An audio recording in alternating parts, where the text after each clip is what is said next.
ప్రముఖ మృదంగ విద్వాంసులు దివంగత మండా కృష్ణరాం ప్రసాద్ గారి స్మారక మృదంగ పురస్కారంతో మావుడూరు సూర్యప్రసాదరావు గారికి ఘన సన్మానం. అనంతరం శృతిలయ రంజని లయ విన్యాసం సంగీత అభిమానులను అలరించింది. శ్రీకాకుళం జిల్లా కేంద్ర గ్రంథాలయంలో మండా కృష్ణరాం ప్రసాద్ గారి జయంతి ఉత్సవం ఘనంగా జరిగింది. ఈ కార్యక్రమంలో ముఖ్య అతిథిగా పాల్గొన్న రెడ్ క్రాస్ సంస్థ చైర్మన్ జగన్మోహన్ రావు మాట్లాడుతూ కృష్ణరాం ప్రసాద్ గారు తన జీవితం సర్వస్వం మృదంగానికి, శాస్త్రీయ సంగీత పరిరక్షణకు అంకితం చేశారని కొనియాడారు. వారి జయంతిని శిష్యుడు మండా శ్రీనివాసరావు నిర్వహించటం ముదావహమన్నారు. గౌరవ అతిథి కేంద్ర గ్రంథాలయం సెక్రటరీ బుర్రి కుమార్ రాజు గారు మాట్లాడుతూ గ్రంథాలయంలో ఇటువంటి జనరంజకమైన సంగీత కార్యక్రమం నిర్వహించబడటం తమ అదృష్టమని, తరిణీకృష్ణ ధార్మిక సేవా ట్రస్ట్ నిర్వాహకులను కొనియాడారు. ఇంకొక గౌరవ అతిథి సుసరాపు లక్ష్మీ గణపతి శర్మ మాట్లాడుతూ కృష్ణప్రసాద్ శిష్య పరమాణువు మానసపుత్రుడు శ్రీనివాస్ ప్రసాద్ గారి గొప్పతనాన్ని సంగీత ప్రపంచానికి చాటి చెప్పే అద్భుతమైన కార్యక్రమాలు నిర్వహించటం గొప్ప విషయమన్నారు. అనంతరం మావుడూరు సూర్యప్రసాదరావు గారిని పుష్పమాల, జ్ఞాపిక, దుస్సాలువ, పురస్కారం, సన్మాన పత్రంతో ఘనంగా సన్మానించారు.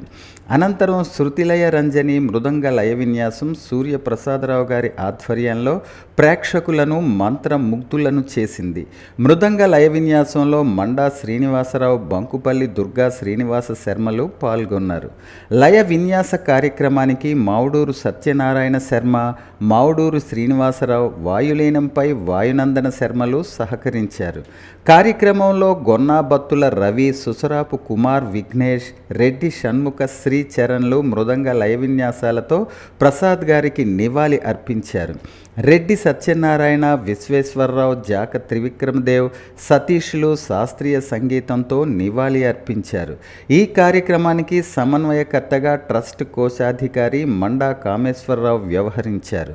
ఈ కార్యక్రమంలో శాశ్వత ట్రస్టీలు ప్రసాదరావు, రమణమూర్తి, నిక్కు అప్పన్న, రామలింగేశ్వరరావు, చిట్టి వెంకటరావు, గౌరీ శంకర్ తదితరులు పాల్గొన్నారు.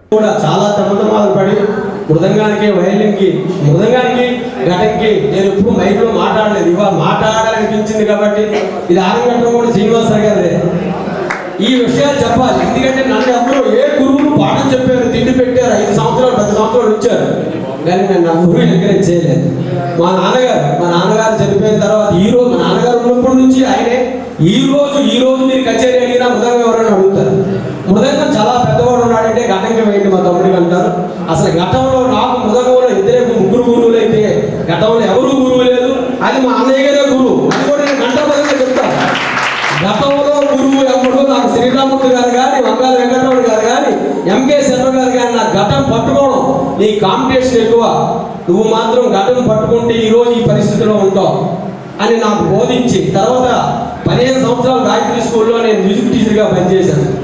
ఇంకా మ్యూజిక్ టీచర్గా పనిచేస్తుంటే తెల్లవారి స్కూల్కి వెళ్ళాలి, రాత్రి చాలా పెద్ద కచేరీలు వాయించేవాళ్ళు. పెద్ద కచేరీలు చాలా 5 స్టార్ హోటల్ ఇచ్చేవారు. పాపం నా గురించి తెల్లవారి స్కూల్కి మా ఇద్దరు ఒకే బస్సులో వచ్చేవారు. అది కూడా చెప్పాడు, ఉన్నతమైన స్థానంలో ఉండాలి అంటే స్కూల్ అయినా మానేయాలి, లేదంటే ఉన్నతమైన మానేయాలి.